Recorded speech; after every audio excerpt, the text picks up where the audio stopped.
1958 বিশ্বকাপে পেলের সেই অবিস্মরণীয় কীর্তির পর আর কোনো ব্রাজিলিয়ান কিশোর যা করতে পারেনি 2026 বিশ্বকাপে এসে তাই করে দেখালেন 19 বছরের বিস্ময় বালক রায়ান। আমি ভরসা রাখি হিরন স্মার্ট ওয়াটার পিউরিফায়ারে। স্কটল্যান্ডের বিপক্ষে ম্যাচে অ্যাসিস্ট করে ব্রাজিলের বিশ্বকাপ ইতিহাসে সর্বকনিষ্ঠ খেলোয়াড় হিসেবে নাম লেখালেন কিংবদন্তি পেলের পাশে। বার্সেলোনার ফরওয়ার্ড রাফিনিয়ার ইনজুরিতে একাদশের সুযোগ পেয়েই বাজিমাত করা রায়ান মাঠের পারফরমেন্স ভালো করলেও মাঠের বাইরের হোমওয়ার্কে কিছুটা কাঁচা এই তরুণ। সংবাদ সম্মেলনে জাপানের সেরা খেলোয়াড় কে এমন প্রশ্নে রায়ানের অকপট ও মজার স্বীকারোক্তি খোদ সাংবাদিকদেরও হাসিয়েছে।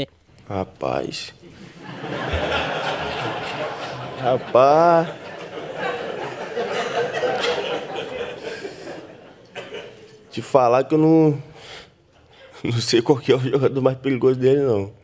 Só olhando o vídeo mesmo. জাপানকে হালকাভাবে নেওয়ার কোনো সুযোগ নেই ব্রাজিলের। গত অক্টোবরে প্রীতি ম্যাচে 2-0 এগিয়ে গিয়েও জাপানের কাছে 3-2 ব্যবধানে হেরেছিল সেলেসাওরা। তাই নকআউট পর্বের আগে ডিফেন্সের উপর কড়া নজর কোচ কার্লো আনচেলোত্তির। E como saiu o primeiro gol ali do Vini ali que eu consegui dar o bote no zagueiro da Escócia e saiu o primeiro gol. Acho que é isso, é continuar trabalhando durante a semana que quando o Japão vai dar certo também.